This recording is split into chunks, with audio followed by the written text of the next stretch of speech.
Welcome back to Those Vegan Chefs. I'm Stefan, and this channel is dedicated to making you a better vegan cook. Today, I'm going to show you how to make a vegan poke recipe. We've reimagined the beloved Hawaiian dish using a surprise ingredient, watermelon.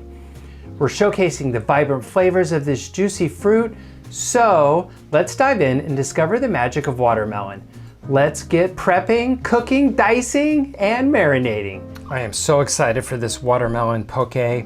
It's hot outside, it's gonna be refreshing, it's gonna be invigorating, it's all those things we need during summer. So we have our watermelon, it's ice cold in the refrigerator. I don't wanna cut too big of chunks.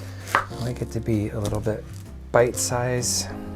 So I view this dish really as we're gonna give you a roadmap to how to season the watermelon.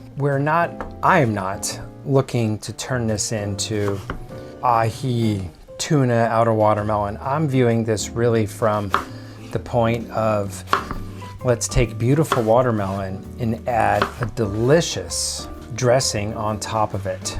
And let's just go with having that watermelon be enhanced with the soy and the sesame and kind of all of those flavors, and let the watermelon stand alone as its own delicious ingredient and not try to turn it into something else, which we could totally do, right? We can make a brine, do all those fun things, but you know what? Let's just embrace the delicious watermelon for what it is. So we have probably 3 cups of watermelon here. It's looking great. We're gonna place this into a bowl, chop up our scallions. I like to cut the scallions pretty fine. In go the scallions. For our garlic, I don't think I'm gonna quite use this whole clove. It seems like a lot. It's kind of a big clove. So we're gonna go half. Then we're gonna grate some fresh ginger, probably about half a teaspoon. Have our fermented soybean paste. We're gonna add our sesame oil. Gonna add our rice wine vinegar. We're gonna start with half the soy sauce, 2 tablespoons. Just gonna mix to incorporate. We're gonna pop this in the refrigerator, let it marinate for roughly 30 minutes. Our sushi rice is cooking right now. I rinsed the rice thoroughly and we cooked it in our rice steamer. While the rice is cooking and the watermelon's chilling, we're gonna get to frying our shallots. As always, we wanna be careful with our fingers when using our mandolin because we're gonna shave these really thin. And the key to the shallots cooking beautifully crispy and staying golden brown is we start our cooking process in cold oil, which enables it's kind of like when we're making potatoes for potato salad. We start in cold water so the potato cooks evenly and we're not cooking the outside really fast and the inside can't get crispy and delicious. So start in cold oil, we keep stirring them and agitating them so they're cooking evenly. We're gonna add our shallots in. I love this garnish for our vegan poke dish. I like to use a fork because it helps me keep agitating the shallot. Shallots are cooking along nicely. All right, we're getting there. There we go. It's amazing. They go from not quite there to all of a sudden they're golden brown, delicious. Just need to cook just a little bit more.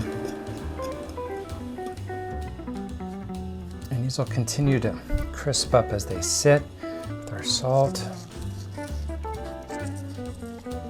Just a dash of togarashi. We're just gonna do a rough chop of our macadamia nuts. You still want some nice big chunks for texture. I think it adds just a nice contrast. Next, we're gonna do some thinly sliced cucumber, English cucumber. I like to try to keep them lined up because we're gonna do a fan decoration on our bowl. We're gonna cut some green onion. Really nice and thin. Last garnish is avocado. We're gonna slice it nice and thin. I really love the contrast with this vegan poke bowl of the watermelon, the richness of our avocado, the freshness of the cucumber and the crunch. It's just such a fun bowl with different textures, different flavors. We have our sushi rice in a nice big bowl. We're gonna start with putting the watermelon down. I tell you, I had a little piece of the watermelon and it really just hits on all the right notes. I like to sprinkle kind of on top and then just off to the side as well. We're gonna put our sliced avocado right beside. We're gonna put our cucumber right around the back of it. We're gonna garnish with our scallion.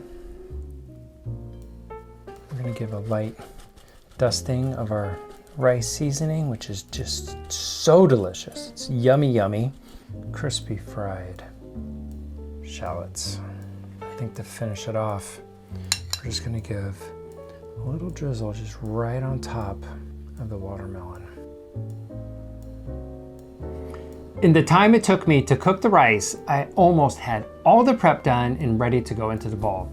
It's actually kind of cool that in the middle of summer, you could put the rice in your rice cooker, bam, bam, bam, bam. I think the thing that took the longest was cooking the shallots. If we get rid of the shallots, I think I could actually have it all done in about that time. So that's really fun. We have this fresh, light, delicious dish that doesn't take very long to cook. On that note, I think we should take a bite and see what's going on. Gotta get some rice, some watermelon, get a little avocado.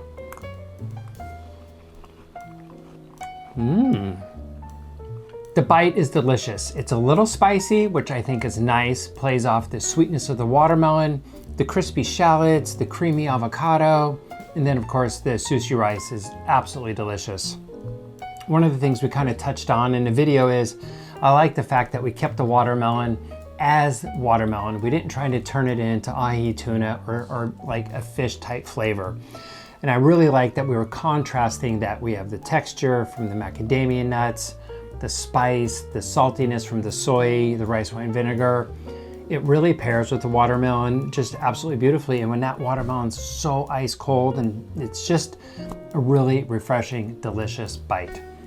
So we're killing it with summer recipes so far. I think you need to jump on the bandwagon and make this dish tonight. And as always, I'll see you next week. Bye.